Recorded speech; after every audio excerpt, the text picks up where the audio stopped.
Yo, how are you doing, folks? Welcome to episode 30 of the Simpa Life podcast with me, Simpa Carter, and my co-host and cohort, Mr. Maka. How are you today, sir? Not too bad, not too bad. Every fucking week I try and just do a serious one, right? But now I've just noticed I have forgotten something. The order, right? I'm actually up top, and I'm never up top, so I'm gonna have to fix that. So there we go. There's our awkward moment.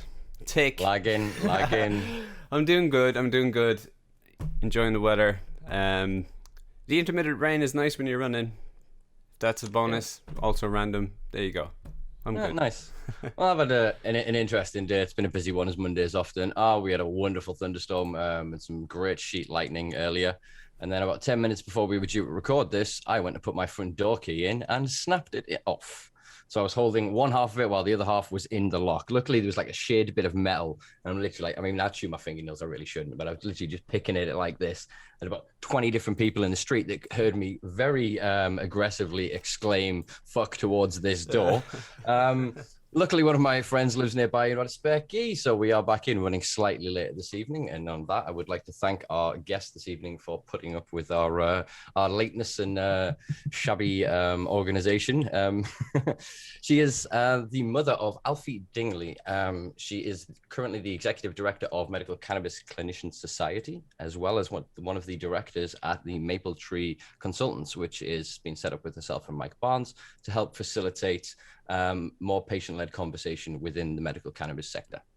I will now throw you over to Hannah Deacon to give a bit more of an introduction. Hi. Hello, hi.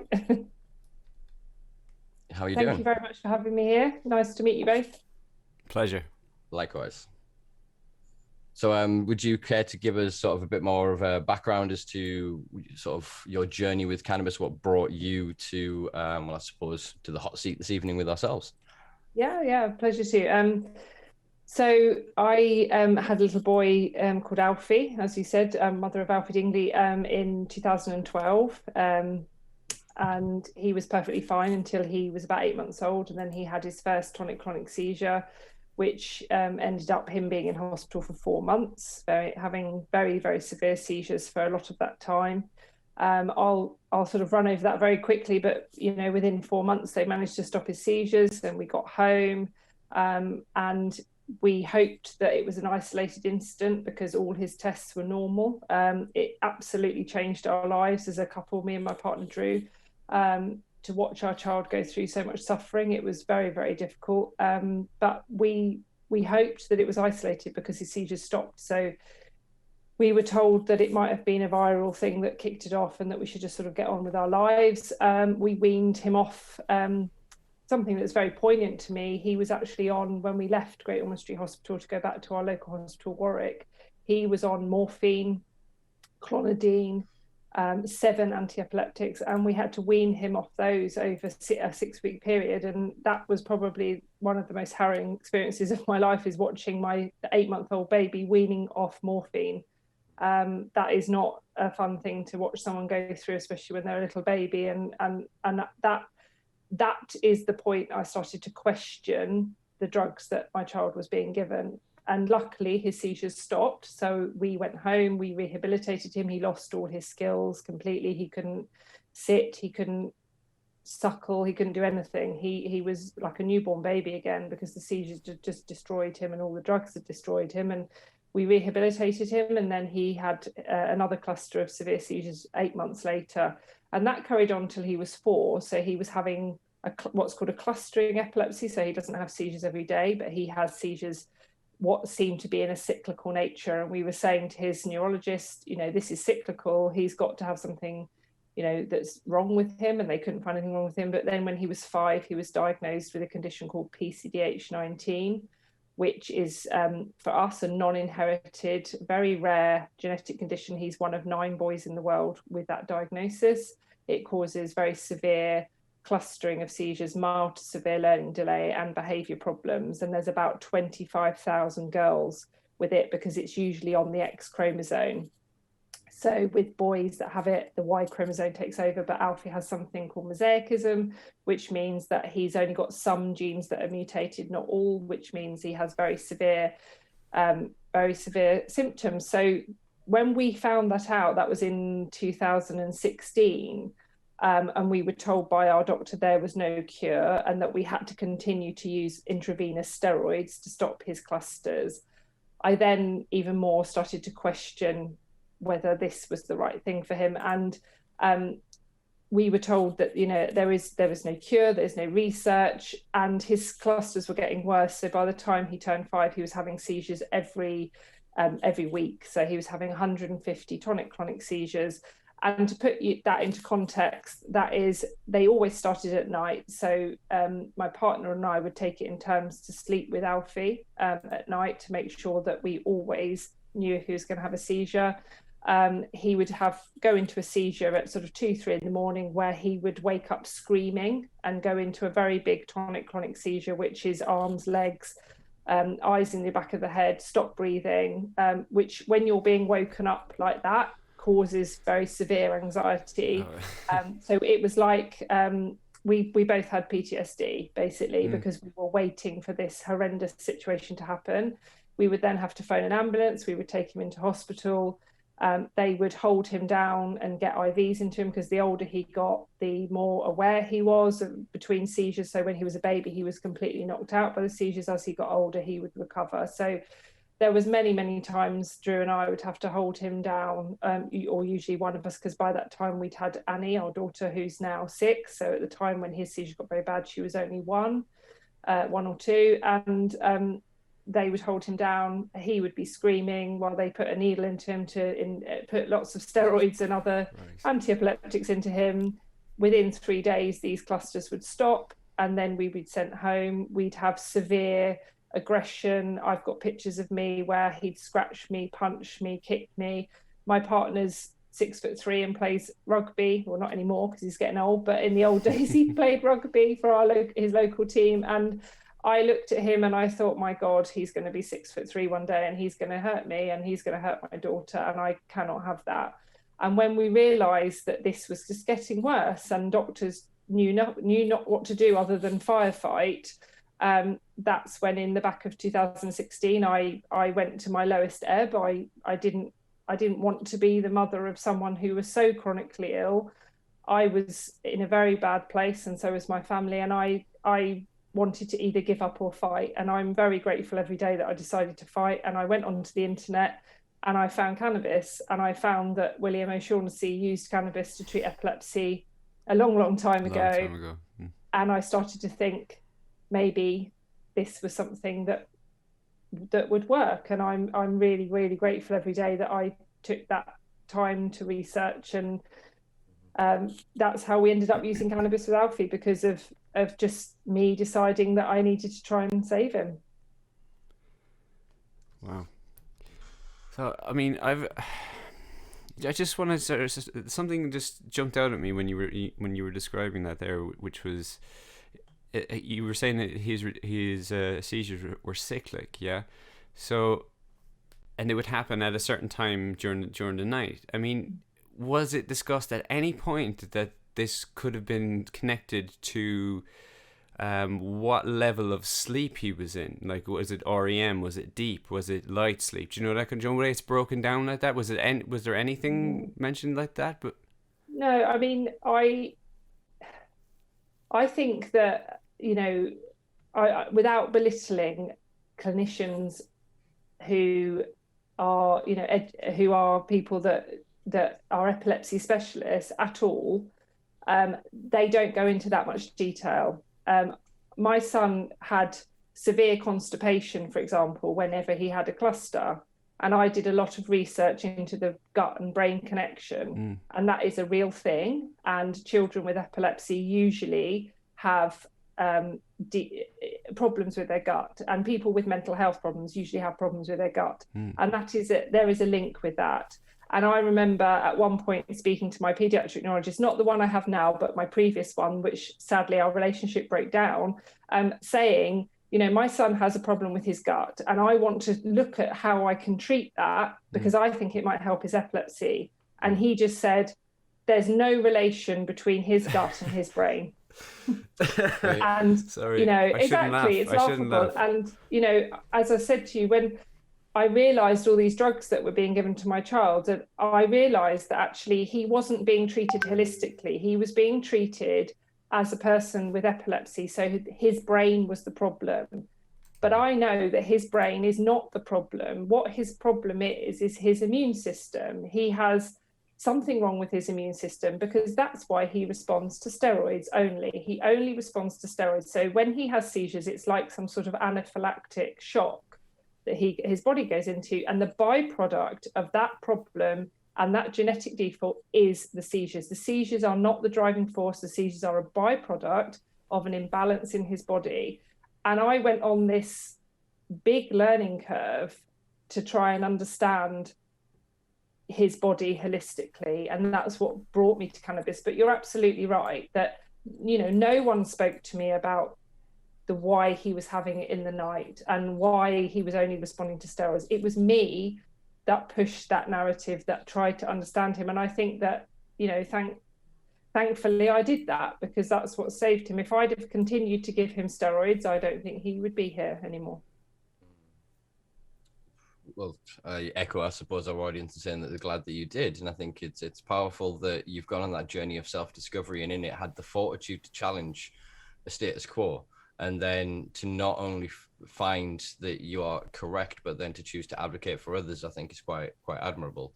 It does speak of something that we've spoke of before, Maka, on this podcast, and that's the over-specialization within any industry, that it's become so nuanced and so specific that I often use the sort of analogy that if you went to 3 quacks with a headache, one of them a virologist, one a neurologist, and one a psychiatrist, psychiatrist is going to tell you you're crazy, the virologist is going to say you've got a virus, and the neurologist is going to say it's a tumor. So that's kind of where we've ended up. And it's exactly that point of there's nobody really looking at that holistic overall and go, okay, how does diet affect into this? How can we look at other environmental factors, other epigenetic factors that can then play a part into this? And I think it's because the epileptic specialist, he is there to treat epilepsy. Almost he's removed from treating people with epilepsy.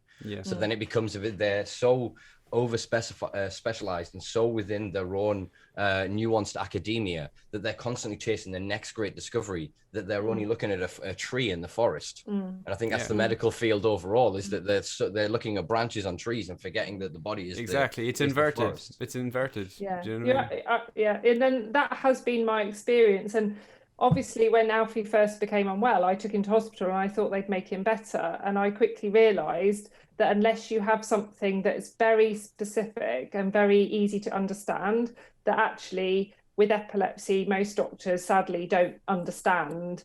And it's the same with genetics. Genetics is all very well that you say, well, you've got this mutated gene, but actually no one understands the pathway for that gene. No one understands why that gene causes those problems, because no one researches it. No one is going to research PCDH19 because it makes no one any money. And that's what we're going back to at the end of the day as well, is that PCDH19 as an epilepsy is one of the most severe epilepsies you can have. You would therefore think that there would be money put behind it to find treatments, but there is not, because it won't make people money. And I'm not going to say that pharmaceuticals don't have their place. They absolutely do. And without steroids, my son would not be alive. That's the truth. He would be dead. But the long-term use of steroids or the long-term use of a pharmaceutical in him will not bring him health. What will bring him health is understanding, or trying to understand, the pathway to his disease, and trying to understand holistic ways in which we can make that better. And that's where cannabis falls into it. And I think that's the problem we have at the moment in this country, and probably the world, is that you have westernized medicine, which is about treating symptoms with pharmaceuticals, butting up against the holistic approach to health, i.e. diet, i.e. using botanical medicines, i.e. using meditation therapy, all those sorts of things which have their place in health, and acupuncture and homeopathy and all those things that are natural and have their place and work for many people. They have their place in health, but westernized doctors' training will not recognize that because it doesn't have a randomized controlled trial behind it. But I think we all know as human beings that just because you don't have a randomized controlled trial behind something, it doesn't mean that it's not a fact or it's not safe. I was talking to this with Mike the other day about, you can walk into a room and sense an atmosphere, and connect with people and not connect with people. And science does not explain that, really. That's about being a human being.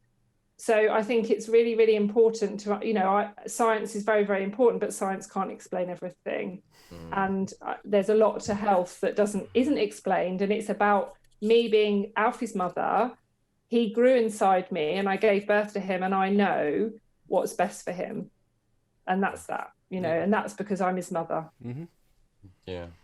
And I think you touched on an interesting point there. So I suppose the question I've got for you is, how much of a backlash is there against cannabis with, academic professionals within epilepsy research and sort of the medical profession against cannabis? Because there is obviously a discussion that's been going on for a few years now, and various different diseases and conditions have been lumped into it. The idea of chronic endocannabinoid deficiency syndrome. So if we're starting to now truly understand that the endocannabinoid system regulates all of these minor and major pathways and systems within the body, that the dysregulation of that would then cause a knock-on effect to these other systems, which is why for a lot of fields of study, it's looking like cannabis works better than many other things because it's the supplementation of this system. Is that sort of an accepted thing within epilepsy, or are they just at the minute looking like, well, it works. If it works, do it? Yeah, no, I think, that's why I work with the Medical Cannabis Clinicians Society, because absolutely doctors are not trained in the endocannabinoid system. They believe that it's some sort of witch's potion because we're saying it helps with lots of different symptoms. Well, it's because it works on a system, not a symptom. And they're trained in treating people's symptoms with a single compound pharmaceutical, not treating someone's system, which can produce lots of different symptoms. And I think it's a different way of thinking. My experience with now Alfie's team are absolutely amazing. I'm very lucky with his GP, obviously Mike Barnes. I've got a paediatric neurologist within the NHS that sadly cannot prescribe, but he's very supportive because he's seen Alfie gone from being in hospital every week to having long stretches of seizure freedom. That's undeniable evidence. Whatever anyone says, that's undeniable evidence. So I'm very lucky now. Initially, when I first started looking at using cannabis with Alfie, I had a paediatric neurologist who was very dismissive, actually tried to get us on the trial for Epidiolex, which we were very grateful for, but Alfie was refused.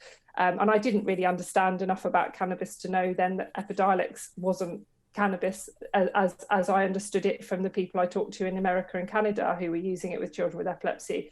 But we tried to get on that trial 3 times, actually. Even our MP tried to get us on that trial, and we were refused because Alfie didn't have Dravet's or LGS. And again, I think people look at that trial and they think, oh, well, Epidiolex helps Dravet and LGS. No, it doesn't help Dravet's and LGS. It helps the endocannabinoid system. So if it works for Dravet and LGS, then it's going to probably work for most other epilepsies to a point. And that was a really difficult relationship with that paediatric neurologist, because he said, well, you can't go on the trial. And I said, okay, well, I'm going to then think about using cannabis another way. I'm going to look at going abroad. And he said, if you talk to me about using cannabis with your child, and bear in mind, this is when Alfie was in hospital every week having clusters, he said, I'm going to need to speak to social services about you saying that to me, because that puts your child at risk. And that was the position I was in. And that was really upsetting for me. And he also was quite belittling to me, because he used to say, and it doesn't surprise my partner Drew is the most laid back, lovely person in the world. And that's probably a good thing, because I'm just someone who doesn't stop talking. But he used to say, you always say I and you don't say we. And I'm like, well, I'm not talking on behalf of Drew. I'm talking on behalf of me. And if he doesn't want to say anything, that's up to him, because I'm not talking for him.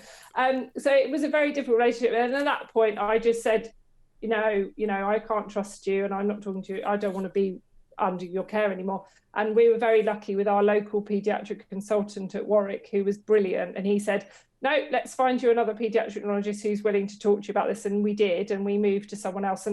And he was very, very good. And he actually said to us to go to Holland and to try the medicinal cannabis products. And he was willing to prescribe, but sadly, he was blocked from doing so, which is why then we met. That's how we met Mike Barnes in March 2018. And he was willing to help us with the license for Alfie. But up until that point, we had, we were very well supported by the doctors around Alfie, but I just think they just don't understand it. It's ignorance at the end of the day. I was just thinking there, right, and just go with me here because I'm fuming because if I was in that situation, I probably would have decked that doctor.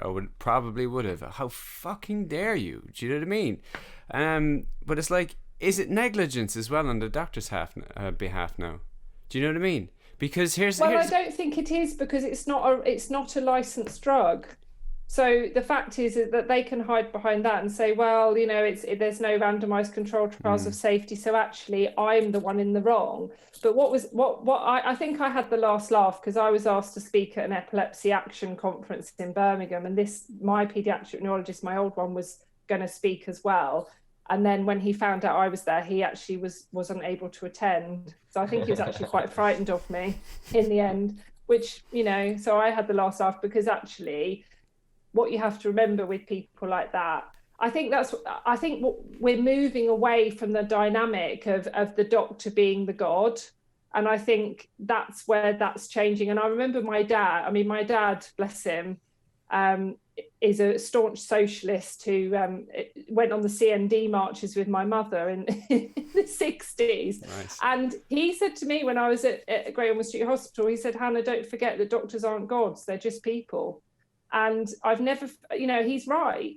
I respect doctors, I respect anyone, but actually respect me too. Absolutely. Because I'm Alfie's mother. Absolutely. And I have a right to have a decision-making process into my son's care.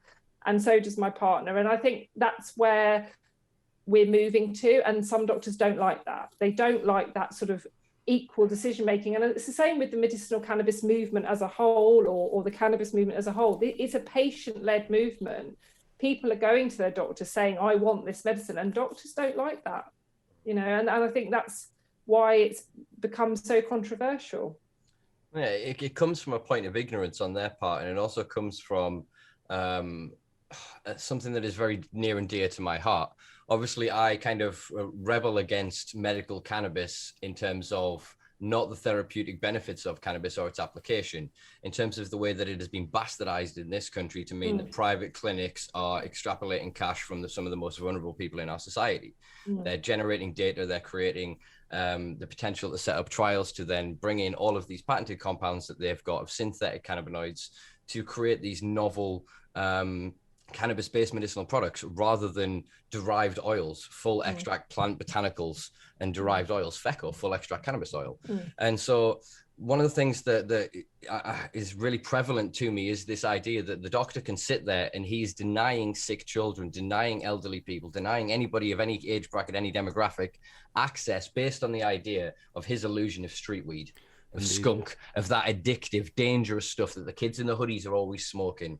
And that, to a point, even if it's not negligence, because obviously they can hide behind the trials, they can hide behind the licensing of it. But we had Lisa Quarrel on here 3-4 episodes ago, and she was talking about 2 of the drugs that were prescribed to her child were unlicensed substances. If you actually look into all drugs that are given to children haven't been randomized controlled trial because they're not ethical, other than Epidiolex. Every medical intervention that is given to a child has no randomized controlled data. They basically take adult data and they see that it is safe, and then what they do is license based on historical data. So, for example, the vagal nerve stimulator has no randomized controlled trials. There's actually 78 medicines that are prescribed on the NHS that have no randomized controlled data, and most of them will be to children.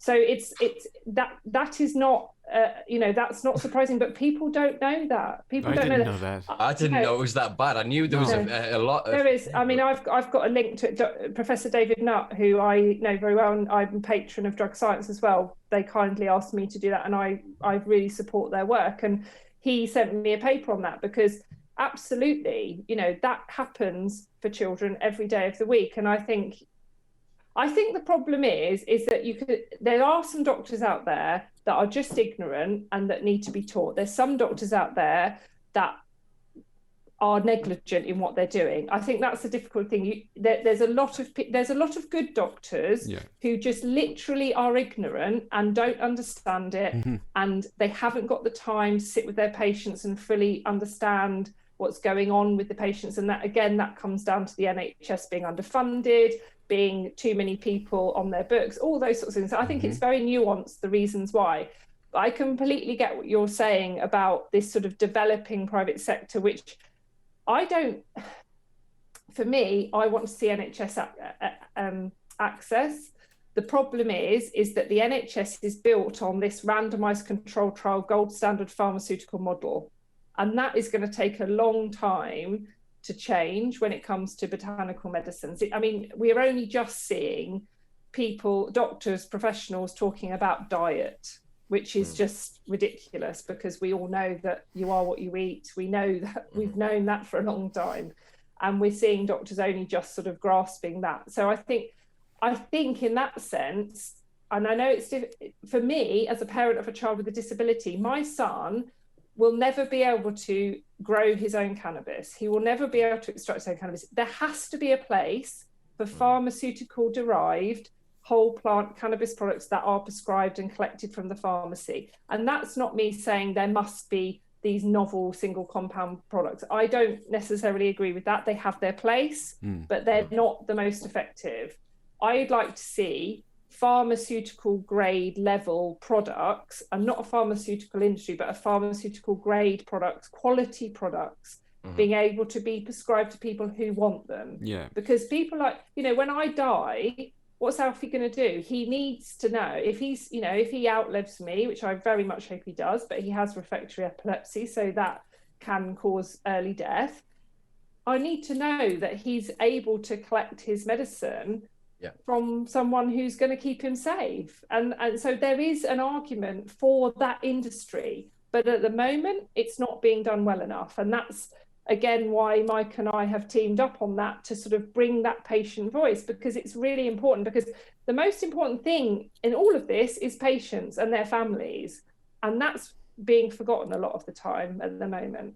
Well, yeah, unfortunately, because of a lot of it is the profit margins. If we take a look at a lot of the big boys who got out of the gate first in North America, the influence that they have on government's policies is unbelievably powerful. You look at the reach that Tilray now has. They own 70%, or rather they supply 70% of the import market to Germany. I think they're in 7 European countries. They're about to take a big chunk out of the UK via Grow Pharma. And so there is this, the kind of I get what you're saying about the end point, but they're also missing a lot of the other benefit of the potential of this. If we're then growing a plant that's sequestering carbon somewhere in Canada, but it's being grown under a greenhouse settings, it's costing more carbon to do it, we're then flying it halfway across the goddamn world. We then miss it. And then not only that, there's all the other materials of it that can make graphene, heat thermal blocks, plastics, concrete is wasted to it. And we lose then and I've said it before, and I don't mean this to sound cold, and I don't mean it, but in the sense of, what's the point of saving the people if we kill the planet? We need this vertically integrated thing. They've seemed to have cherry-picked medical cannabis and put it here, and they're able to keep it on a pedestal because of the old propaganda of skunk, of psychosis, and all of this other stuff. And I was talking or we pitched this to Mike the other day, as several of us from an organization, of a contaminants test, of seeing that then if the medical industry, they are not bothered, prescribers of these private clinics, they are not worrying about psychosis, they are not worried about the consequences of it on mental health, to the point that they're actually prescribing for anxiety and for mental health conditions. If we look around the world, psychiatry is moving furthest in any other medical field. Yeah. And so as this progresses, it becomes so more apparent of the hypocrisy of this. And I've argued for many a time that the people that then can access it, then need to have a mechanism where they're not criminalized or stigmatized for being able to have that curiosity. So rather than having to find a doctor that is willing to prescribe them, a doctor that's even willing to have that conversation with them, they then are not reliant on some kid in a hoodie on a bike giving them a 20 bag for them to go, is this medical? Will this do? And because of that huge void that's created between these two concepts, the vast majority has fallen in the middle, but the propaganda is played out on both. It's pharmaceutical grade and it's GMP and it's pure and it's perfect. Yet we've seen recall batches from medical cannabis with Well, we molds in know them. that's not true. Yeah, we've also seen Yeah. then mislabeling of products from clinics in the UK. There is Well, several. I mean, it's one thing that I work with. I don't know if you know the guy called Matt Hughes who runs MedCan Support. He's a parent of a child with epilepsy who helped create this support group for families of children with epilepsy or young adults with children, or anyone with epilepsy, their parents and carers. The reason that he did that is because he gets hundreds of messages all the time, and I used to as well, and now I put them all in Matt's way at MedCan Support.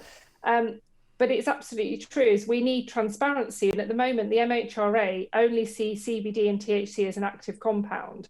So basically, you can get a product in the UK at the moment which has no minor cannabinoid profile, no terpene profile, not even, you don't even know what the oil is that is given to you. So that's wrong. I mean, you shouldn't be prescribing oils to children, for example. Let's talk about children with epilepsy, because that's what I understand and that's what I know. You should not be prescribing products to children with epilepsy when you don't know what's in them. I mean, you wouldn't dream of giving a child anything else. It's with food, when you go to the supermarket, you have ingredients on food. You should absolutely have ingredients on what is supposed to be GMP certified medicinal cannabis products, and that is not happening at the moment. So I absolutely agree with you. There is this big void in sort of safety. And I also feel that, yes, if we have good products from other countries, import them. But actually, why are we not taking this as an opportunity to be cultivating in the UK, to be allowing hemp flowers to be extracted for CBD, to be allowing to create jobs, to create a buoyant economy after the last year we've had? Why are we not doing those things? Why are we becoming a customer of the rest of the world? Because actually, if we're going to have this, and I know lots of people don't agree with a private industry of cannabis products, but if we're going to do it, if we're going to need to do it to allow some access, then why are we not doing it with farmers in our own country? We have the expertise here, and that's not happening. Again, the government are very much pushing back on that side of things. So for me personally, I feel that it is going to happen, and it's something that probably in the long run will be the best thing for people who need it for, who are vulnerable, who need it for medical reasons. Let's do it in the UK. Let's control the legislation. Let's control the standards of products. Let's make sure that everyone is safe and is, because, as I mentioned, Matt from MedCan Support, he's started to test some oils that have come from other companies, and they're not all what they say they are on the tin. And that's really quite worrying when they're supposed to be medical products. Exactly. Well, so you're absolutely right. That things need to be better. Absolutely. Yeah. But I think for me, obviously, it starts with a conversation about honesty. And part of, I suppose, what I do these days is to try to bridge the gap between the so-called adult consumer and the medical cannabis, I suppose, industrial complex, as I've been terming it. Because it's now growing ever larger in terms of then insurers, in terms of lawyers, in terms of business developers, marketing, PR agents, etc. It's growing so vast and so huge, but it's still a large part of it is predicated on that it is not the dangerous street stuff. Whereas then I think it's the same. Yeah, but we know what this is. So you're saying before of why we're not taking advantage of domestically grown cannabis. In 2019, we grew over 300 tons of cannabis in the UK. Yeah, exactly. But because of the way the laws were changed to benefit GW Pharmaceuticals, it meant that they weren't allowed to sell it within the UK. And then even when they tried to create a system of they could sell it through the NHS, the trusts of the NHS turned around and said that we can't do this because of the profit return. You can't charge us 300 plus quid for a bottle, or we're going to get £6.95 or whatever it was at the time for a prescription cost back. So the argument that I've pressed for this is that, frankly, the NHS should just grow weed. If we look at it right. So if then good manufacture practice is the way to create cannabis that doesn't cause psychosis, you manufacture all of the cannabis in the world to that level, and all you do is create a price break. So then the people that have a prescription that still want a raw product, do it. The people that then need a required bespoke product that don't then want to consume it in a traditional form would then get it as a fully fledged licensed pharmaceutical drug. And then that spectrum needs to exist, because there will be people that will just have a shit, like in the world of, say, coffee shops in Amsterdam, there'll be people that don't really consume cannabis, but will have, say, a crap day and go, I'm going to go have a joint. In the same way that someone would go and have a pint. But the difference is that so-called recreational act, that relaxant act, has a massively beneficial effect on them because of that supplementation to the endocannabinoid system. So there is this really difficult argument that's being made that, well, if cannabis is medical, all cannabis is medical. But then we lose the point of, well, some people just like to enjoy it. So I often bring up the argument, if I consume cannabis to help regulate my own mental health for various diagnosed conditions, but there is a point. I can get up in the morning, smoke that joint, and that settles me. That puts me in a good place. But if I roll that second joint, I'm doing that to enjoy it. Yeah, you're having fun. The difference between that is so personal to me that it can't be enshrined in legislation. No, so the only mechanism that can really do it is that cost benefit, that you recognize the people that truly need it, and you do what they've been doing in the buyers clubs in America for decades. You sell to the adult consumer and you give the savings to the people that need it. It doesn't seem like a difficult system to me. Rather than extrapolating as much cash as you can from the people that can afford it, the sick and vulnerable that can afford it, we simply go to the millions, 5 million plus people that are already smoking weed every day in this country and go, do you guys not want to, instead of supporting, child labor and importing human slavery and trafficking and other criminality, how's about every time you buy a 20 bag from this establishment down in the street there, you're giving an epileptic kid some oil. You're giving a grandparent some arthritis cream. And that's the vision that I see in this, because otherwise, if we go too far with the medical cannabis, we allow the pharmaceutical industry to co-opt it. That pharmacological medical paradigm that is so powerful. You think of the lobby that they have in terms of keeping sugar, the education around sugar not there, the impact that's then in tobacco and alcohol, these other large industries. That's a cohesion between the health industry, because if they truly cared, they'd lobby governments to remove these things or to put such restrictions on them and have these honest conversations exactly about what you were saying, how food affects mood, how it affects literally, I mean, you become what you eat in that sense of you rebuild your cells based upon the nutrition that you ingest and intake. And so I think that there's far more conversations that need to be had in the middle ground than just, well, this is safe because the guys in lab coats did it. I have tried some medical products that others have been prescribed, raw flour that's been imported from various countries, and some of it is just not even close to what you turn it down. If somebody came and tried to sell you an eighth of that on the street, you'd laugh and go, away, come back when you got some weed. Well, I think that's the issue, isn't it? It has to be really good quality to stop that. Or that's what they should be seen to do. But at the moment, I see that there's this race to the bottom with poor quality product that's cheap, and that's not going to stop people from going and buying it from the guy down the street. You're absolutely right. It's not, because it's not good enough.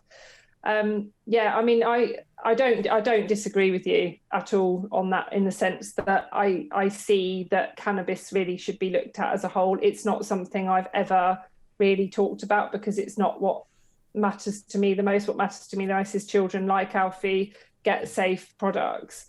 But I do see what you're saying, and I think that there is a conversation to be had about all of it. But actually, and I do agree with you that cannabis is a plant. There's no medical cannabis. Cannabis is just a plant. It's the way the preparation is given to you. And what I also agree with you is that prohibition doesn't work. So the way you move forward, but I think that's your sort of idea is a very sort of socialist view of how things should be, and we don't live in that society, sadly. so far. Well, I do. Since 1976 was the last time we had a socialist government. So. Wait, to be fair, we haven't had a non-Tory government in my lifetime. Tony Blair was more Tory than most. That's what I mean. We got 1976 was the last pure proper socialist government, apparently, that was voted in. So that, I think that's the problem. We have a sort of ethos in the country that private companies are what we have to do to make things work, and actually that isn't always right, and we're seeing that. But I think I don't disagree with you. I think it's a very, very big thing to change, though. we must keep trying. Well, let me dream of change. Well, I do. I sometimes get like that with Mike, and I phone Mike up and I say, it's just useless. I can't do this anymore, because I feel like I'm banging my head against a brick wall, and he's the optimist, and he says, well, we keep going until it's better, or until I die. So okay, we'll just keep going till you drop dead. Sorry, I just wanted to say something briefly there. One thing I did want to see is that the transferal of that base standard into that open source sphere that everybody has access to. And what I mean is, if you're deriving, say, I can't remember the abbreviation, a medical cannabis based product, whatever the fucking thing, the assembly of words is, then, do you know, that kind of way, it has to tick certain boxes to actually be identified as that. That should then be released into the open source, so that people at home, say if I wanted to treat my own condition myself, that I should be able to go, oh, I can match that, or at least get up to a certain point where I know that that base standard is being satisfied. Does that make sense? Yeah, no, absolutely, definitely. I think there should be across the board safety for people, and that's the most important thing. Yeah. And I've, my partner and I have talked about this a lot. Human beings will always need medicine, but they'll also always want to get high, and you're never going to stop that. And it's about making it safe for people. But that isn't my passion is about people who are very severely chronically ill, like Alfie, and making sure they have safe medicine. What I think is really important is that there's lots of campaigners in this space. There's lots of people doing amazing work. And I've had hassle on my social media before saying, oh, just grow your own cannabis. And it's like, that's not my thing. That's not my fight. Well, here's that's not the thing, my though. fight. My fight is to ensure that my son and people like him are safe when they're older and for the rest of their lives. I don't think it's fair to sort of give me that hassle, because if I grew my own cannabis in my back garden, that risks me losing my children, and that's that. Yes, and I don't want to do that. Oh, without a doubt. In a hypothetical future situation, I'm not talking about this is your option. I'm not telling you should grow your own. Absolutely not. But say, for instance, there was where it's freely accessible into every facet, right? So that if you did decide to grow your own at that point, and that information, as I was that aforementioned information that I was talking about, was available to you, would you then really consider putting your sort of level of motherhood and that sort of trust into the process of treating Alfie at that point? It's just a hypothetical. It's just like if I've thought about this thing. Okay. Because looking after a child with refractory epilepsy is a full-time job. And even though Alfie has not had seizures for a long time, we still have very difficult behaviours sometimes. He has autism.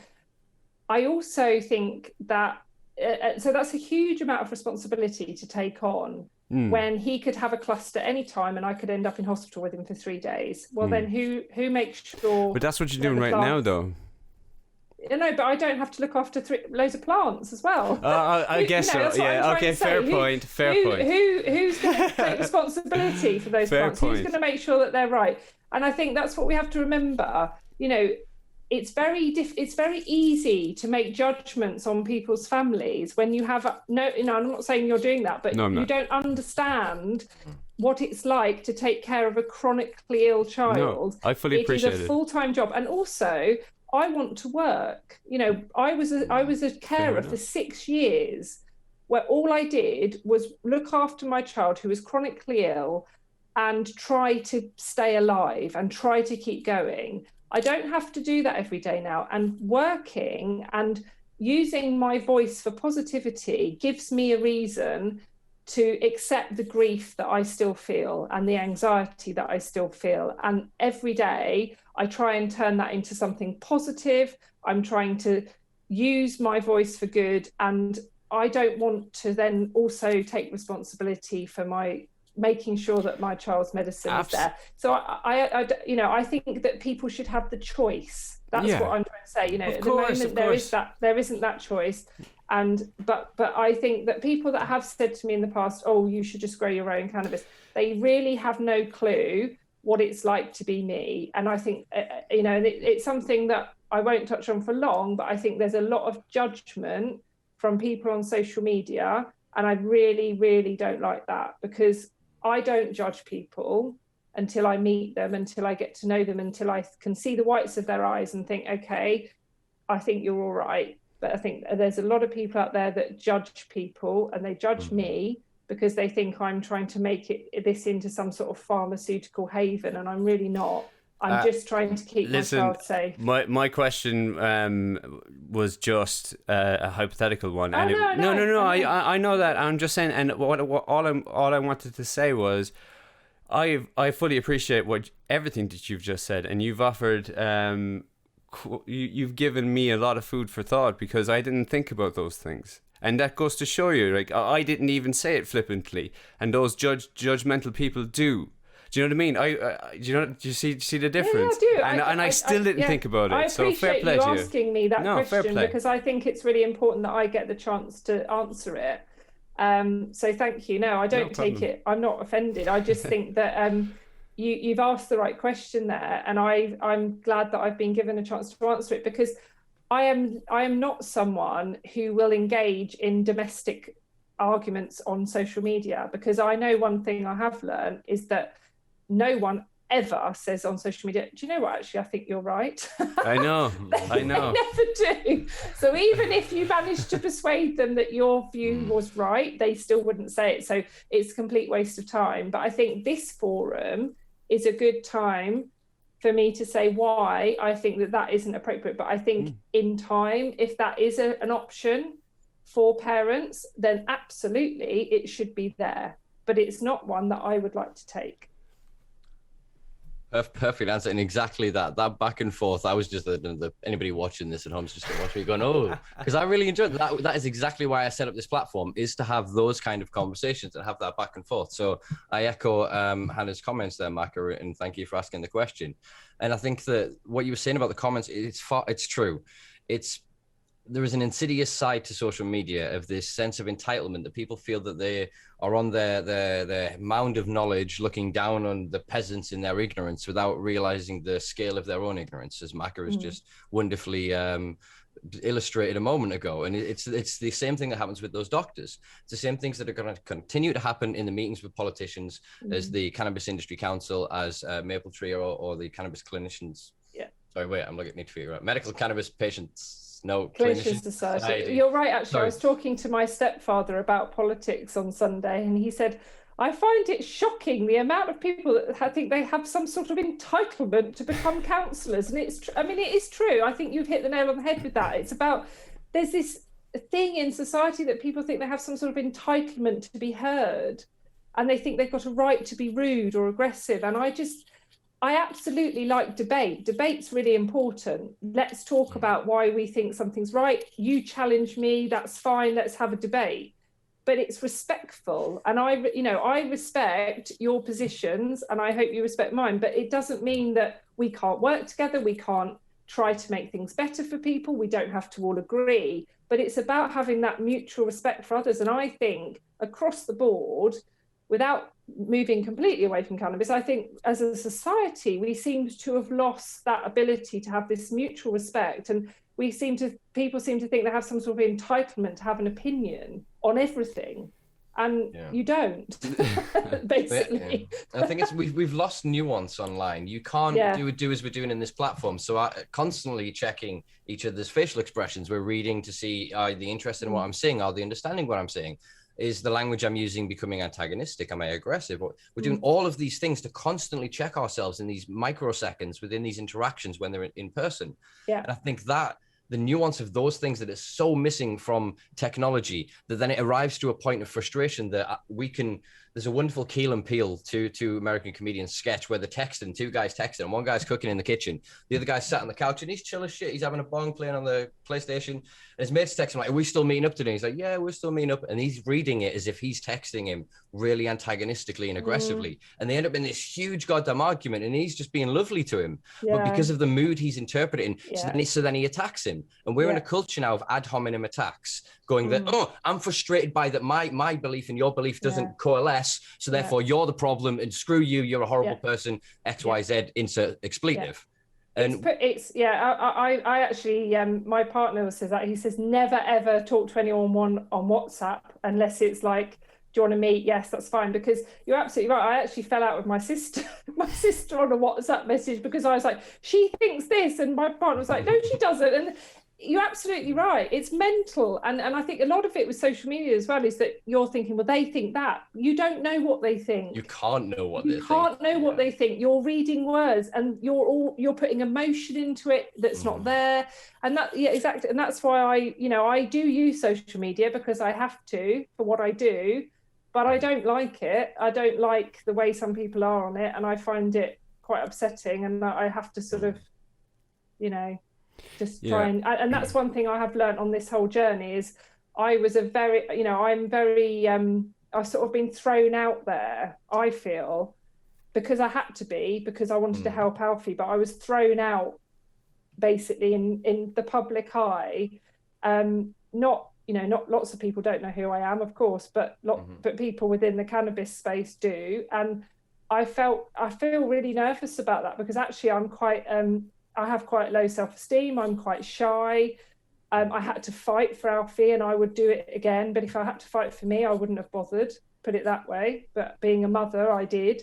And I found that really hard as well because I don't like people having opinions about me when they don't know who I am. And it has really hurt, I found it really hard sometimes with my self-esteem and I've had to really try to, sort of focus on what you want to do, try and help. And if people don't like you, then sod them sort of thing. But I've had to really work on that. Yeah, you have to learn it. You have to. I really struggle with it. You're right. I mean, because people have you at a disadvantage from the off. They know more about you than you know about them. Yeah. And then that's not a good starting point. They think they do. They've read in the press. They have access to a certain contextual bubbles of information about you that just so happen to be not connected by anything. Do you know, that kind of way? So I think people judge me as some sort of, I don't know, posh square girl that just just talks about cannabis and don't know what she's talking about.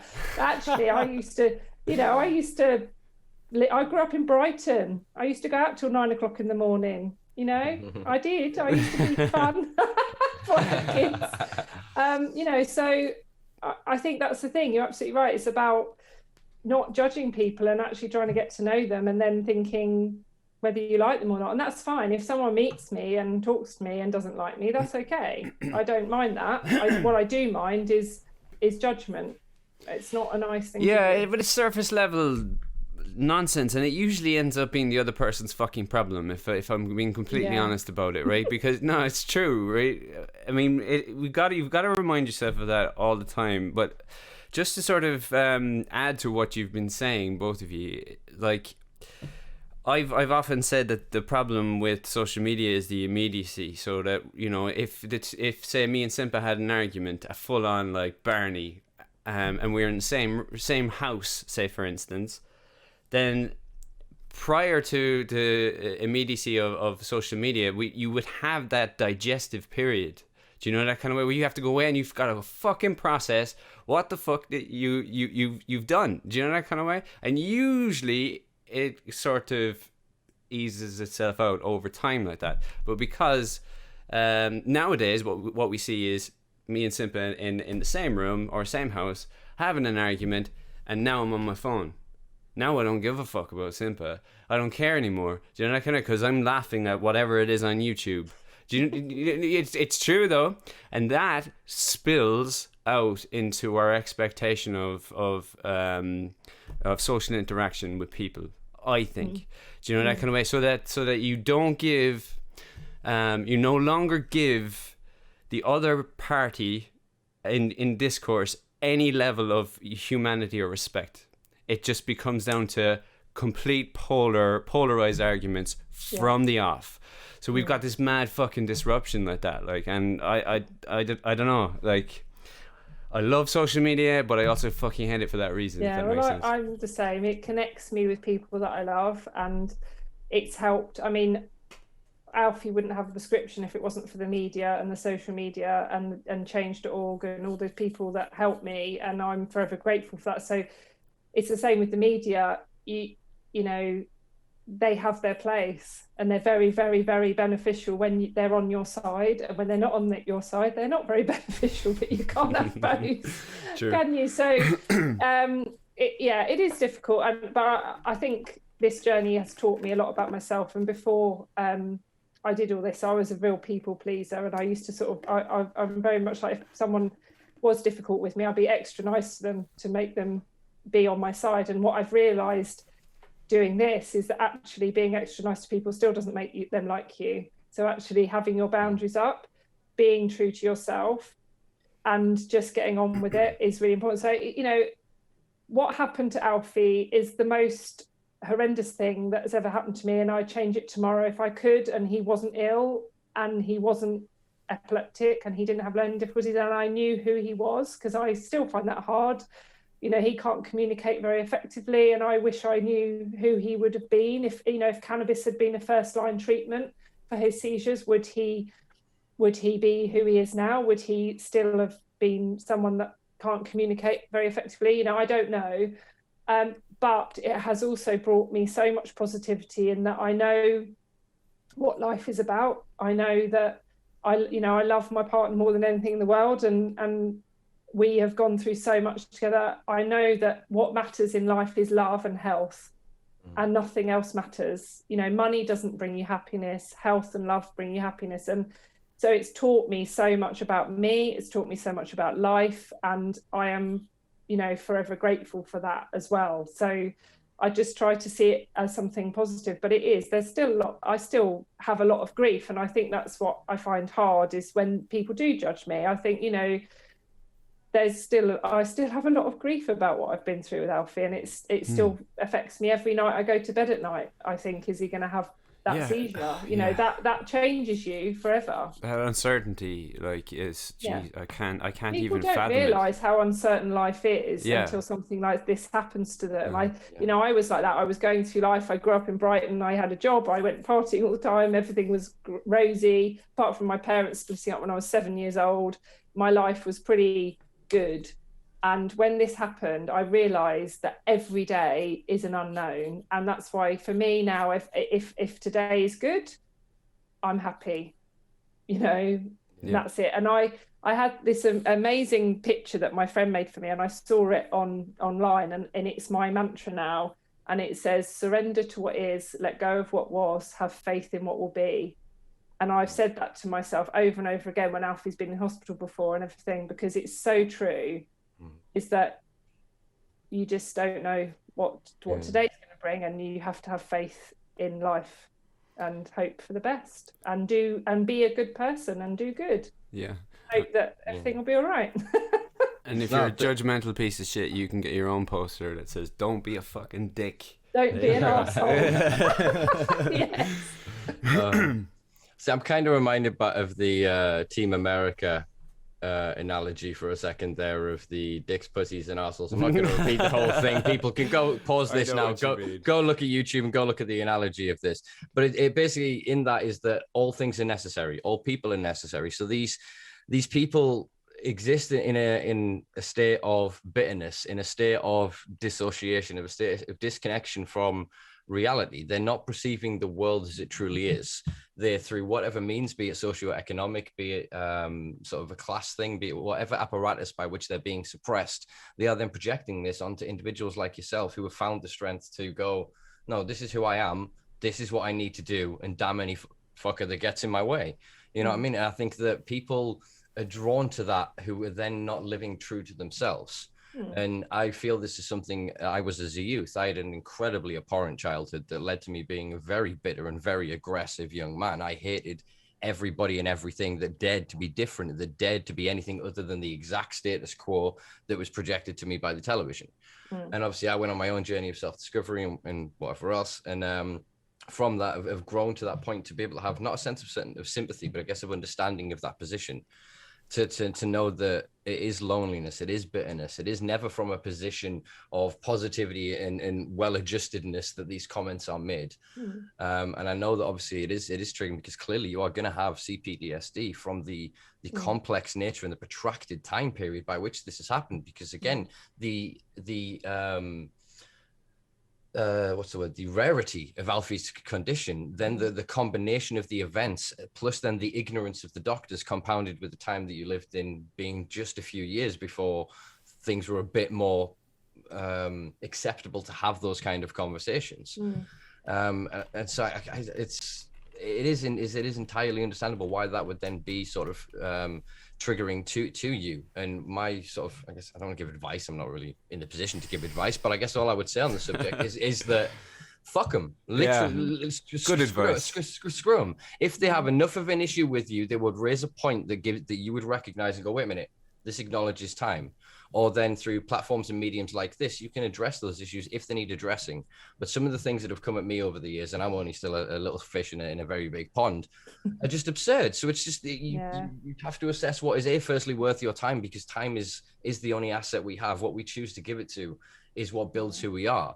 You know what I mean? As much as we can try to be our mantras and our ideals and our ethos and our philosophies, it is the way we enact them every day that builds either the walls of the prison around us or the home that we live in, and it's our perception that gives us that.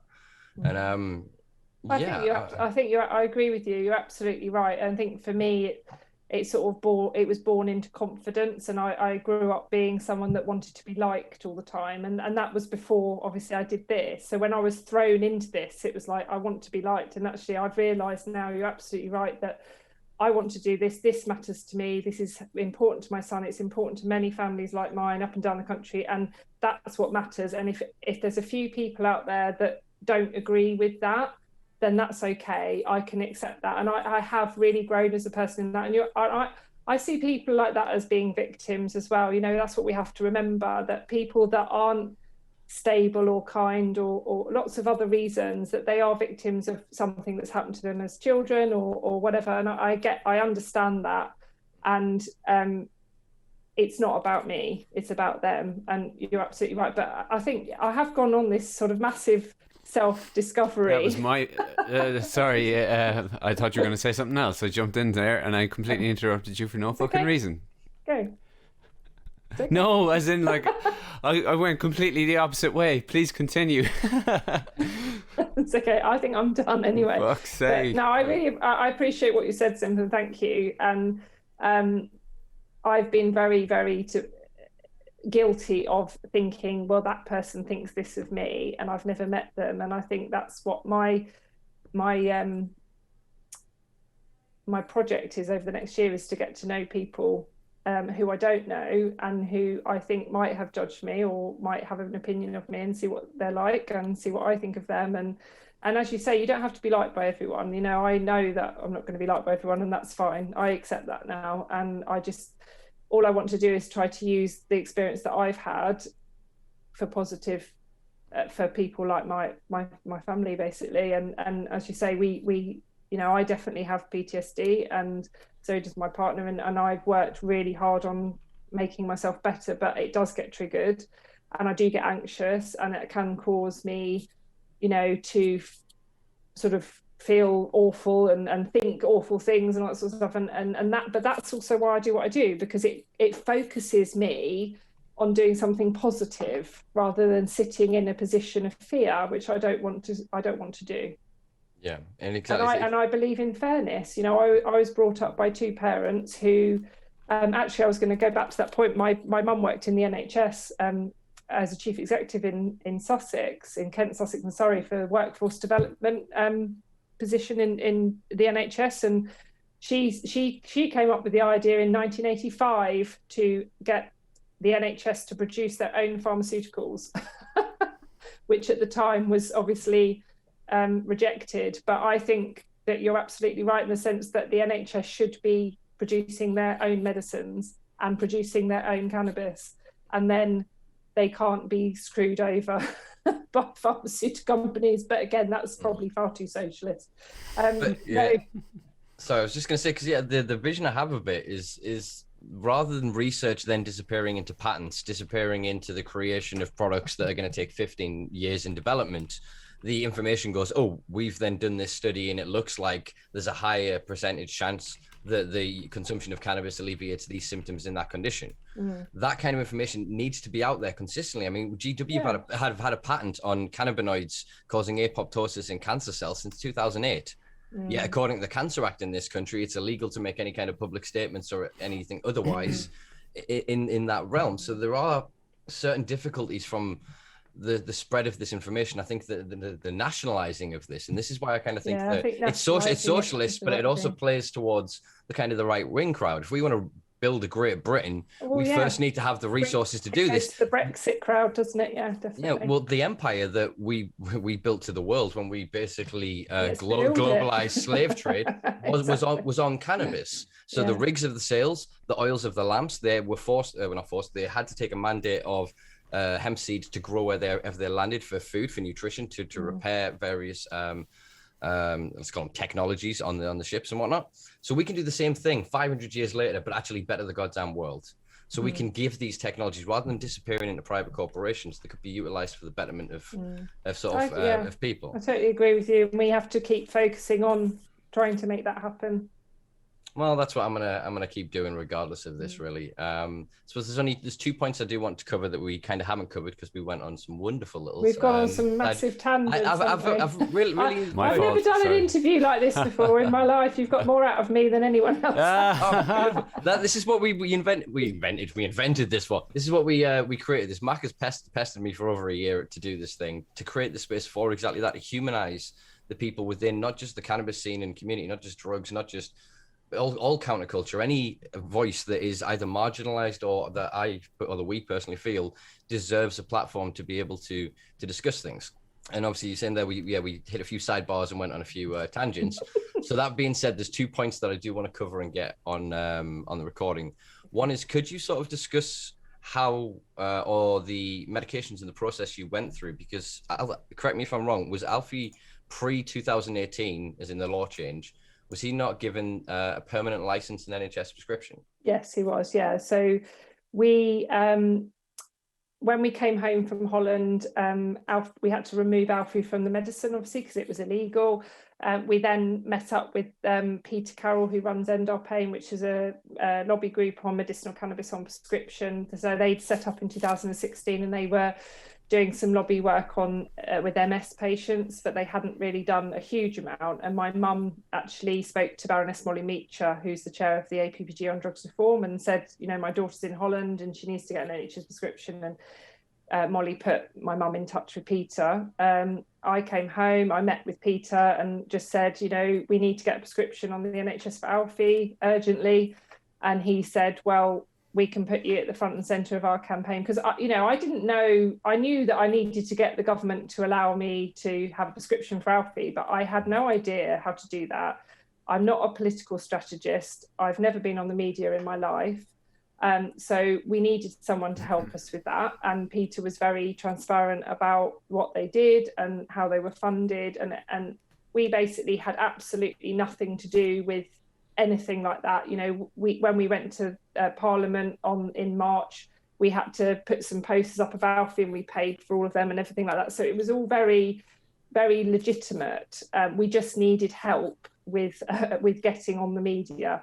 And so my first media interview was the 26th of February 2018 on BBC Breakfast, and the producer said to me, just go for it, and I did, and it was landed really well. And then I remember I had to go on Radio 4 after that, and I was on with Professor Helen Cross, who I didn't have a right to reply to, so she was very, very disparaging with what I had to say. And actually I was really angry afterwards, and I phoned up the producer and I said, if you're going to have someone on like that, one, you should tell me, and two, you need to give me a right to reply.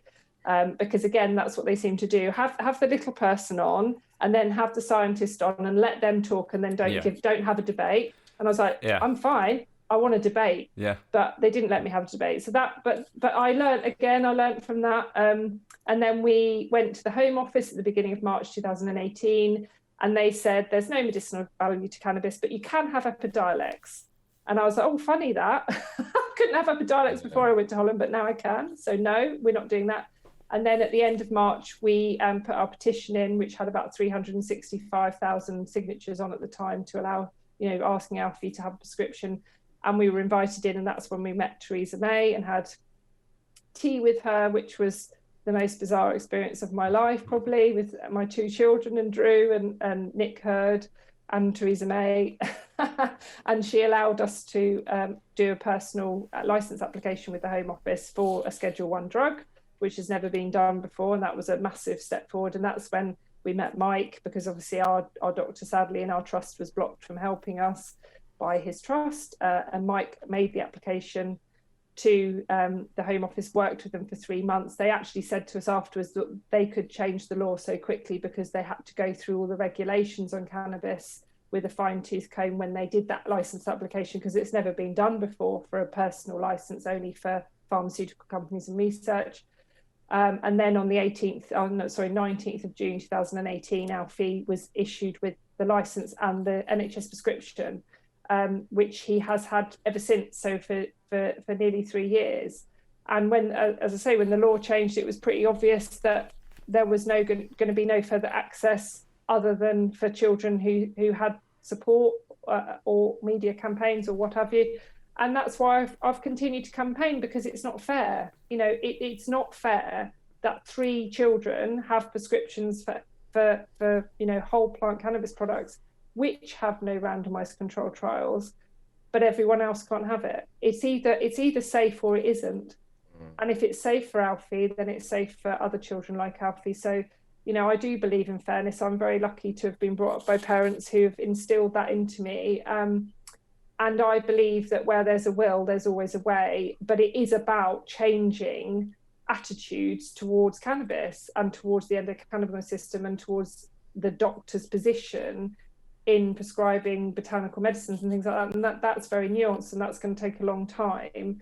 But yeah, so I mean, I think there's a real grave problem at the moment, especially for paediatric access, because there is no prescribers apart from one now, because one of them's retired and the other one was sort of forced to shut down prescribing. So it's very, very worrying. And actually, as I mentioned, Medcan Support, who have all these parents and carers of children with epilepsy, that we do get messages quite regularly from parents who can't get access through the private sector, who can't get access through the NHS, and who are going to the black market and procuring who knows what from people who may be great and know what they're doing, or maybe not great and really don't care what they're giving their children. And that is what the worry is, that there's this horrendous black grey area, whatever you want to call it, of families who are being being put in very, very vulnerable positions, and that cannot go on. And I don't profess to know the right answer for that,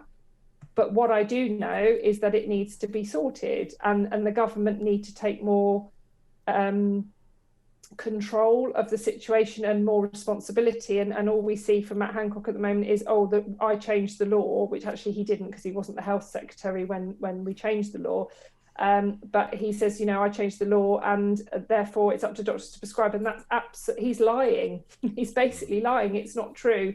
Doctors are trying to prescribe. There's no patient pathway for access to cannabinoids on the NHS. There's no financial reimbursement. It's not a commissioned medicine. So it's nonsense, and it's putting very, very seriously ill people at risk. And I think that's why I carry on doing this, because it's not fair.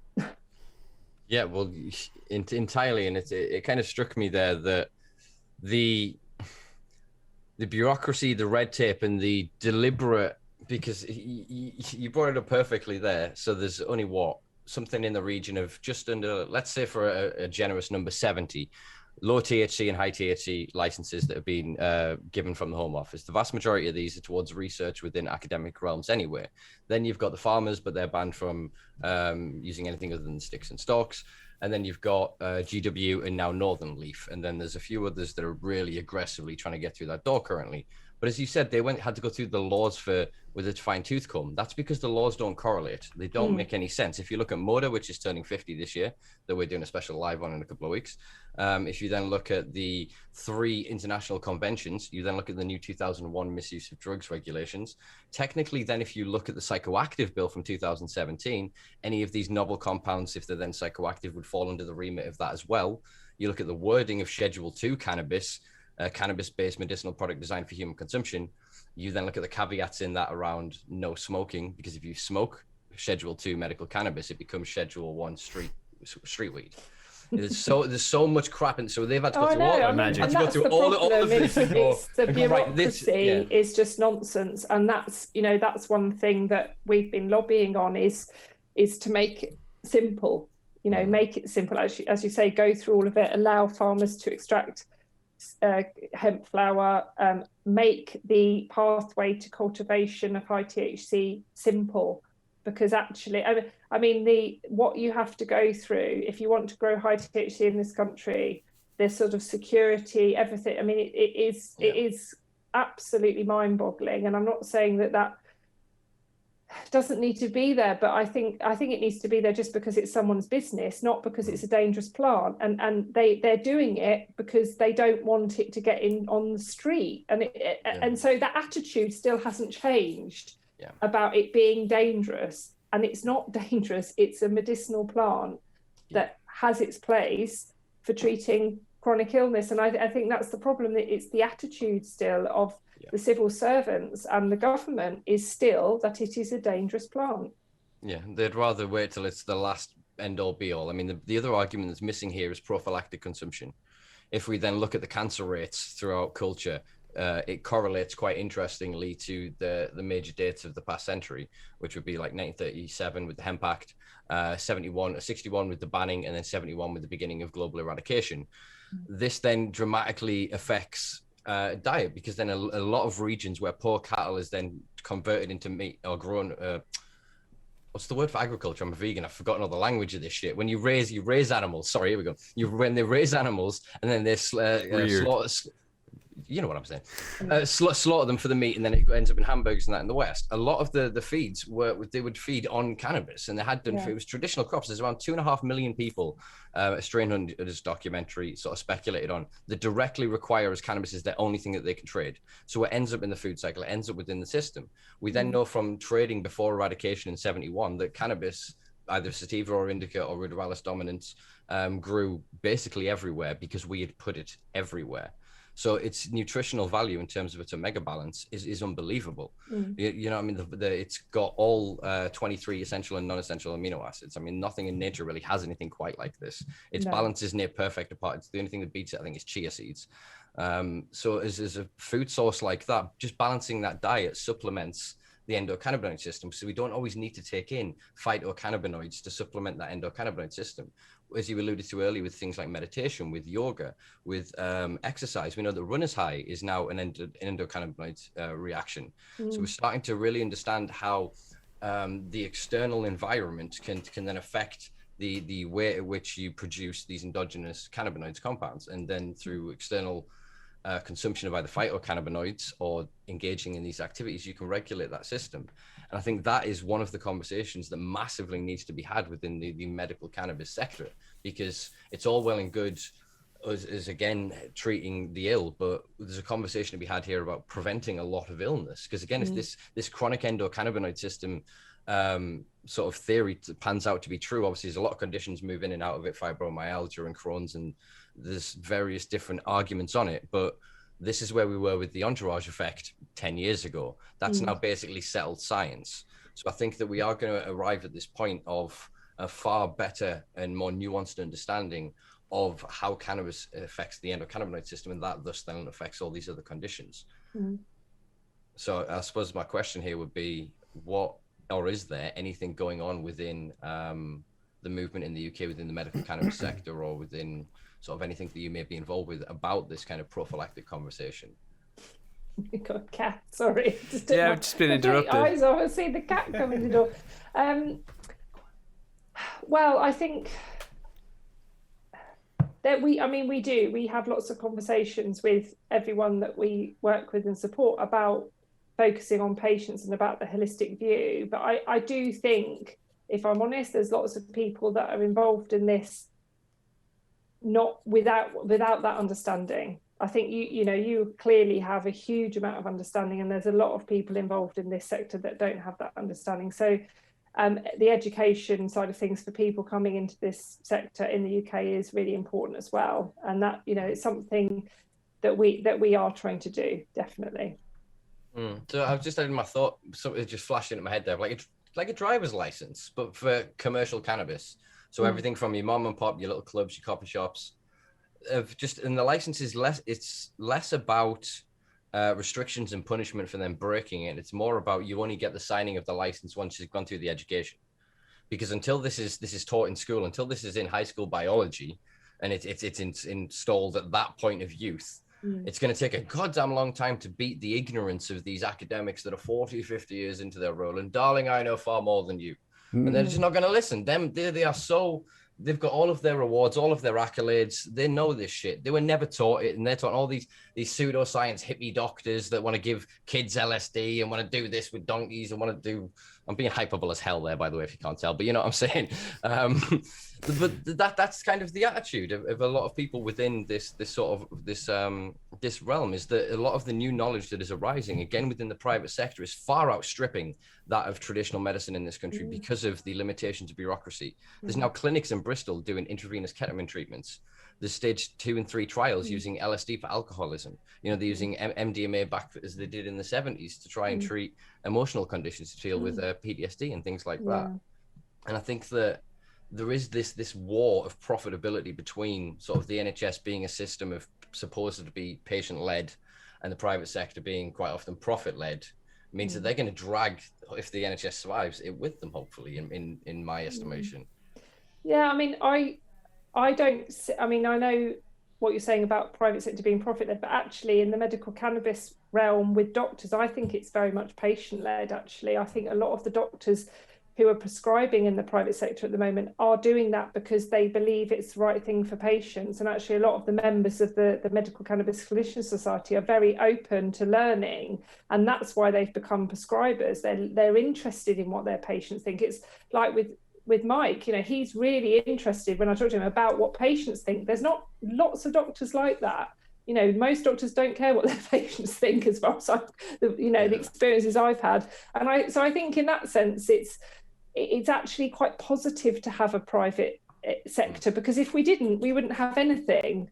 Yeah, actually, it would either be illegal or not available. So the fact is that because it is available, there are patients going out there who've had positive experiences, telling their, you know, the guy down the street or the guy they work with or their granny about the positive effects of medicinal cannabis products. And I think, again, that is helping to reduce all that stigma.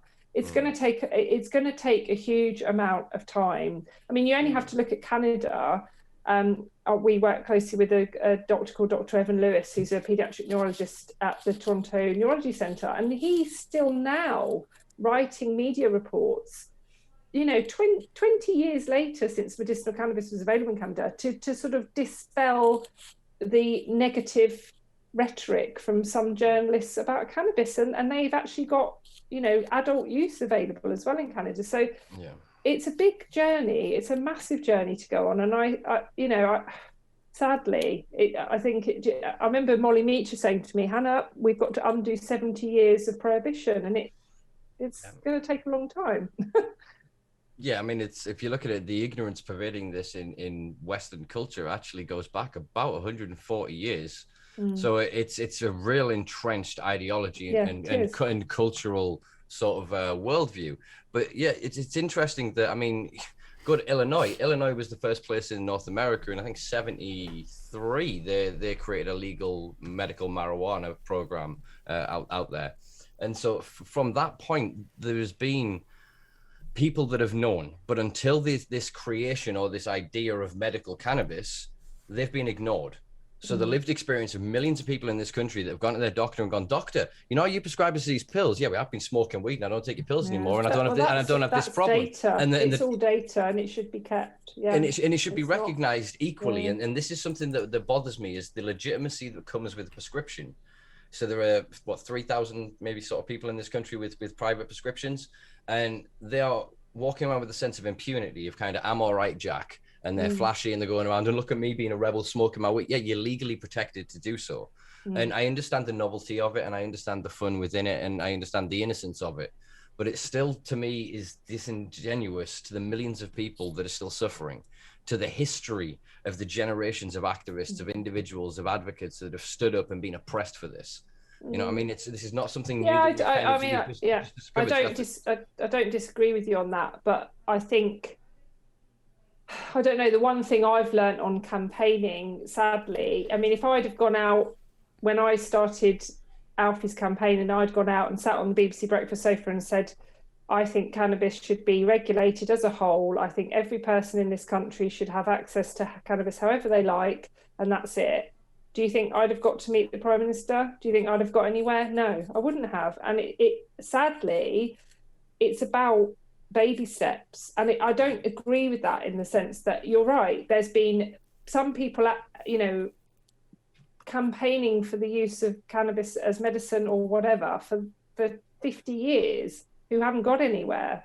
And it's awful. It's really awful and it's wrong. And people who need cannabis for relieving of symptoms and they see it as their medicine should not be in fear of using that medicine. Absolutely. I don't disagree with you at all. But in my experience, you just have to chip away very, very slowly at making change, because if you go whole hog, you're going to be shut down and they're not interested and they think you're mad.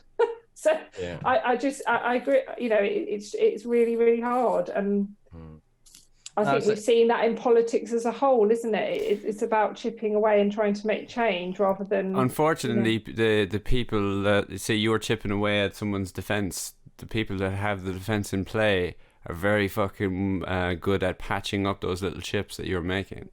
So this is the thing. There's a time and a place for going whole hog. There really is. And all it takes is a second in the end of the day. Do you know what I mean? All these are decisions. That fundamentally, that's what they are. I understand what you're saying in terms of how you get there in the current architecture, political architecture, say, for instance. Unfortunately, we do have to play the game.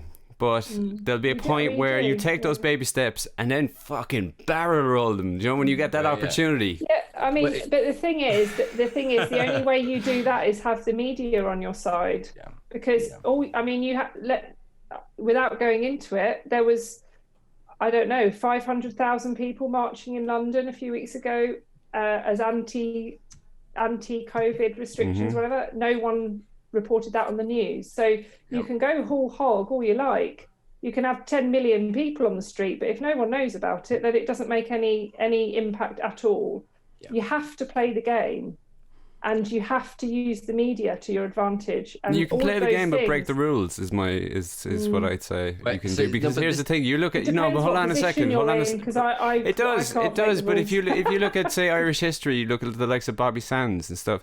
Man fucking died on a hunger strike. He didn't play the fucking game. He refused to play it. He went whole hog, and he got the fucking he didn't get the result he wanted. I'm sure he would have wanted to stay alive, ideally, but he did end up getting it. Do you know that kind of way? It does have a time and a place. This is where I come back to your fight.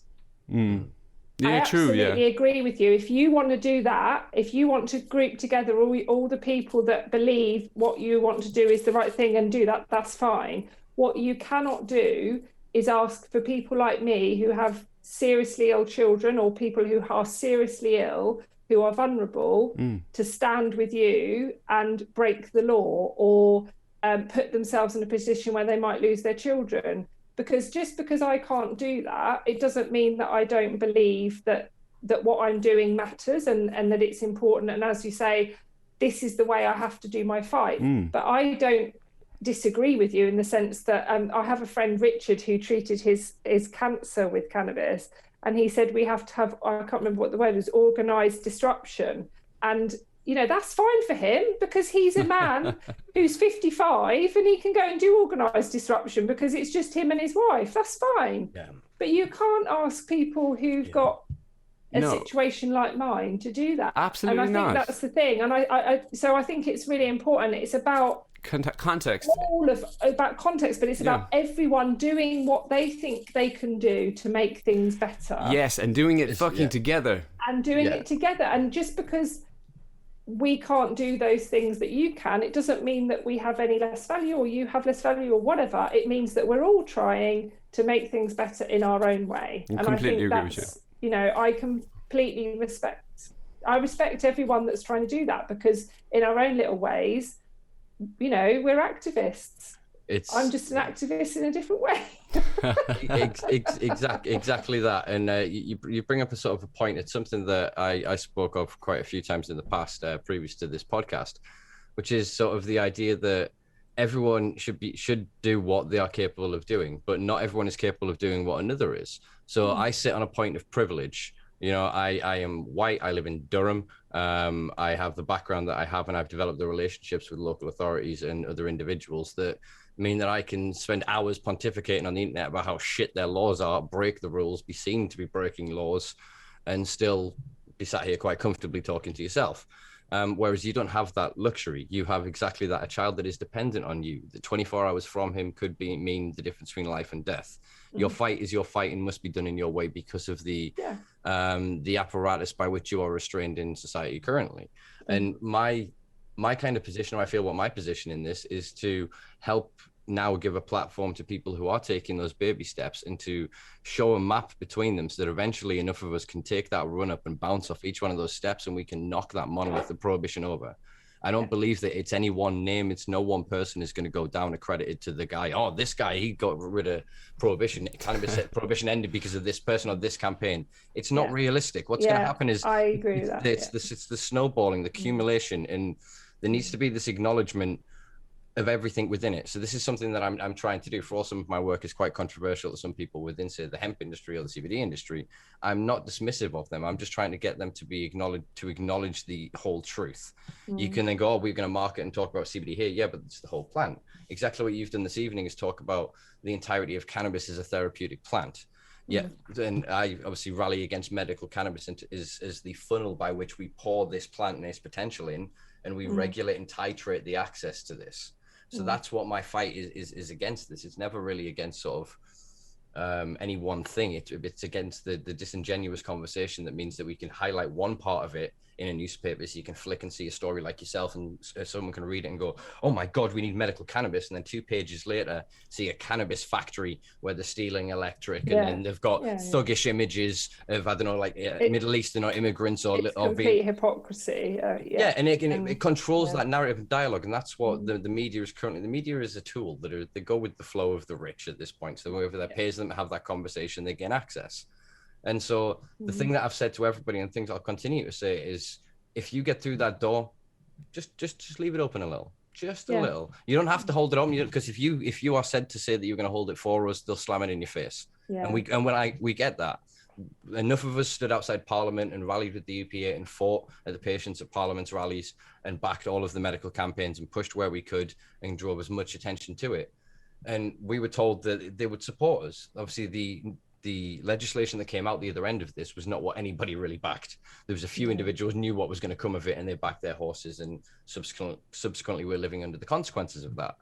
But I think that there has to, as I said before, there has to be that kind of truthful conversation, even if it's in private. Did you know what I mean? Because then the same ears that get to bend that then go, yeah, you are correct, we should look at this in Parliament, we should look at this in the chambers of power. They're going to be the same voices, and that'll be the same route of access by which then we could follow through. Because the same thing of medical cannabis is true of us. So anything that you can say to disprove the psychosis myth, well, that's true of so-called street weed. The only difference is because of our dysregulation, we have a higher propensity for things like spice to end up in there, for things like molds to occur because of the lack of care taken in the packaging. You know, the heavy metals and toxicity, petrochemicals, fertilizers, you know, pesticides, all of these things that then can cause these negative and detrimental impacts. So I think what we said before about the sort of data being true, one thing I do hope is that you are truly successful in your campaign, and that everybody that needs that bespoke product and needs the continuity, consistency, and protection of an NHS prescription is able and afforded it. I truly hope that you are successful in that. And the only other thing I guess I would hope with that is that leaves enough of a space for us to follow those channels, to have those conversations, to not be shut up by the media, to not be ignored, because what they reckon 1.4 million people are currently using it to treat various ailments. The Home Office also reckons somewhere in the region of 5 million other people consuming it. So the freedom that would be afforded to those medically then needs to be extended to those that don't yet know they're using it for its therapeutic benefit. There's so many stories that I've had of people that have used cannabis that then stopped using cannabis and then got an epilepsy diagnosis or got some sort of diagnosis, and then we're like, holy shit, how didn't this happen? And they're like, well, what have you been doing? So, well, I smoked cannabis since I was a teenager. No, I think you're absolutely right, and everyone should be safe, and I agree with your point as well on there is no person that makes this change. It's about a movement. It's about a group of people. And I get very, very tired of people saying, well, I did this and I did that and I did the other. And it's something that I really try hard not to say. I was part of a movement that helped to change the law, but it wasn't my win. It was our win. It was all of us pushing hard, and people before me, way before me, had put it on the agenda. And I absolutely recognise that. And it is a movement, and I agree with you. I think it's going to take time, and I think if we all focus on what we think we can achieve, then together we will make positive change for people, and that's what's really important for me. Yeah, no, agreed. And I think I accepted my role in this during COVID when I had quite an existential crisis without the events and without everything to do and being with the culture and the community and traveling around, is that I'm an idealist. I get this. Even though I may sound like a terrible pessimist, I'm a diehard optimist. I truly, truly believe in the ideal world that I seek. I'm young enough to believe that I will live to see at least some of the things that I want come to fruition. And so I think my role within this is to just kind of every now and then pester people like yourself to be like, the big thing. And I'm not saying you're not looking at it, but I think that that's kind of the little role that I play in this. I often use the analogy of we're trying to tunnel through a mountain, and some of us are strong enough and capable and in the position to take boulders. Some of us will only ever take handfuls of sand, but eventually through the efforts of all together, we'll get through that tunnel. And that's what we need to recognize. Exactly. If we only have our place in that fight. Exactly. You're absolutely right. So I suppose the final question I wanted to ask you. I need to go and have my dinner at some point. Sorry. Can I just give you just one more, because it is topical and relevant. You were given a 6-month reprieve, yourself and a few others that are currently prescribed. Is it Bedrocan? Yeah, Bedrocan oil. Bedrolite, sorry. Oil. With Brexit and Article 50 being triggered, the ability to get domestic prescriptions fulfilled in Europe has become a real difficult issue. You were obviously given a reprieve till July. Do you have any sort of further news on what's happening with that situation? Not as yet, no. I mean, we found out 2 weeks before Brexit that Bedrocan couldn't be imported anymore as an oil because the Dutch authorities will only accept, basically the way it works at the moment is an importer has to present the UK prescription to have the oil dispensed, because it can't be bulk exported because that's the Dutch law. And obviously when we leave the EU, the Dutch don't recognise that UK prescription anymore. And I think it was ghastly actually of the Department of Health to tell us 2 weeks before. Luckily we did have some supply, and so did the other children. It affects about 60 children. I don't know about the amount of adults, but about 60 children on Bedrolite for their epilepsy. And obviously, I think there's some adults in there, but I don't know about other adults using it maybe for other conditions. So about 60 people. And I basically got to the new year and then went on the media campaign. And I was lucky enough to be on Radio 4 Today programme, and I think that really helped. And I managed to get a meeting with Jo Churchill at the Department of Health, and she agreed to speak to the Dutch authorities, and they got an extension till the 1st of July. And that, while I'm very grateful for that, what really upset me about that is that they could have done that anyway. And they continue to provoke me and continue to allow me to come out into the media and speak about how terribly they're treating our children. And I don't understand it, because if they actually had sometimes modicum of intelligence, they'd realise that actually if they sorted us out, we wouldn't have to go on the media and make them look bad. And I don't understand that. I just think, this is a medicine. It should be available to children or adults who have it prescribed, and they just completely disregarded it because it's cannabis, as far as I'm concerned. So yeah, we have got that. And the last time I heard from them was at the end of March, saying that they're still looking into a long-term solution. One of them being the extraction of Bedrocan flower in the UK under the sort of oversee of the Transvaal pharmacy with a partner in the UK, or the extension of the import with Holland. So I don't know what's going on further from that. I have got a legal team who I'm consulting with at the moment on further steps, because I am very worried about it. We do have some supply, which I think will last us a bit past July. So, but the point is, for me, is that it's not about that. It's about actually not allowing families like mine, who are already under severe duress, and vulnerable people, vulnerable families, to be worried about this. And Alfie just went past the first time in his life that he's been a year seizure free, and that was very special for us. I'm not going to dress it up as life is perfect. We get very challenging behaviour on a daily basis, which is hard. Alfie still has a lot of complex needs, but we're not having medical emergencies all the time at the moment, touch wood. And that's a very, very, very, very special thing to happen for us. And that's because of the cannabis product that he uses. And again, the Department of Health said, oh, but you can just swap products. They don't understand that a whole plant cannabis product has minor cannabinoids, has terpenes that all have medical value. And if I moved him to a product that was made by Tilray or whoever, they won't have the same minor compounds. And actually, for example, Bedrolite has a lot of THCA in it, it has a lot of CBG in it. And we know that those have medicinal qualities. So moving Alfie's product is not something that's medically advised, and it's not something I'll do. So yeah, it's very up in the air. It's very worrying, but I am convinced that we'll find a way forward. And I have had assurances from the very top that Alfie and the other children matter, and that they will have secure supply. So if that doesn't happen, I'll have to use that. I'll have to go to the media again, and I don't want to. That's the thing. I always describe myself as an accidental campaigner. I don't particularly want to be a campaigner, but I have to be, because it's not fair, and my son's safety and health is not recognised at the moment and enough, and nor are these other children. So I will continue to be a pain in their backside until they do better. Simple as that. Give them hell. Perfect. Well, we will let you get off and get your tea. Thank you very much. That's good. It's quite. No, I'm I've really enjoyed as well. speaking to you both. It's been a pleasure. Thank you for taking the time to get to know me, and thank you for the debate. I enjoyed it. Likewise, we will have you on again in the future, I'm sure, as well. I'm putting on a lot of live panels, and I'm sure I've got a space for you that you could fit there if you're up for a good discussion and debate. Definitely. It's something I'm trying to do with the lives at the minute. I'm trying to get more prohibitionists, more people that actively believe the crap that they're putting in front of us and telling us is truth.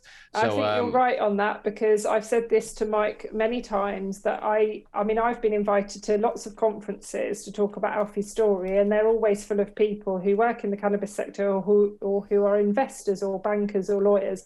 And it's a complete waste of my time. And whilst I'm very happy to stand up and talk about his story and why it's important to have safe products for people like Alfie, actually what we need to be doing really, really importantly is talking to people who hate cannabis and who think it's dangerous and who think it's going to send everyone mad, because actually those are the people's minds who we need to change, because that's what will bring change.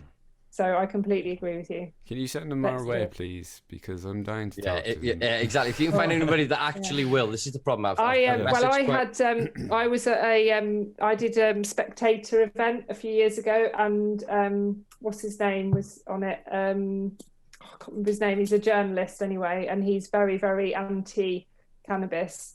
Was it Peter Hitchens? Yes, and Peter Hitchens had a bit of a go at me. And I had a bit of a go at him back, and that was good. I enjoyed that. I'd like to debate with him. That's the kind of content that I'm looking to create, because we need to get out of the echo chamber. There's a lot of people, they know enough. They may not know the full specifics and true detail of it, but they know enough that they'll self-motivate, they'll self-learn. Whereas we need the people who are still in their own mind going, oh my God, they're legalizing cannabis and everyone's going to go loopy and it's all going to go to shit. And I think it's about having debates with people like that without being aggressive, without not accepting their viewpoint, but it's about challenging it. And hopefully as we've said, it's very unlikely that they'll say, yes, you're right in that moment, but they might go away with one thought in their head that may make them feel differently in the future. And Very I think true. it's about planting a seed of thought, and hopefully people might change. Indeed. I'm going dark. Yeah. Well, I'm getting darker and darker. well then, on that note, like I said, we shall let you go. Once again, thank you to our guest, Hannah Deacon. You can find all the links below to follow her on social media, to follow Alfie's Hope, and maybe a few references to some of the things we spoke of this evening, because there's a few things I brought up that I probably should put some links into. So I'm going to get Maka to pester me in a few days to make sure I put them in there. No worries. I'm just showing the lovely people at home Twitter. There's the Alfie's Hope Facebook page, and there is Instagram as well. So make sure you connect. Perfect. Thank you, Right, both. wonderful. Lovely Thank to you meet again. you. Likewise. Take care. Folks, if you've enjoyed this, check out the Simpa Life on patreon.com. Check us out on all social media platforms. I've been Simpa, he's been Maka, she's been Hannah. Peace and love, guys. Bye. Bye.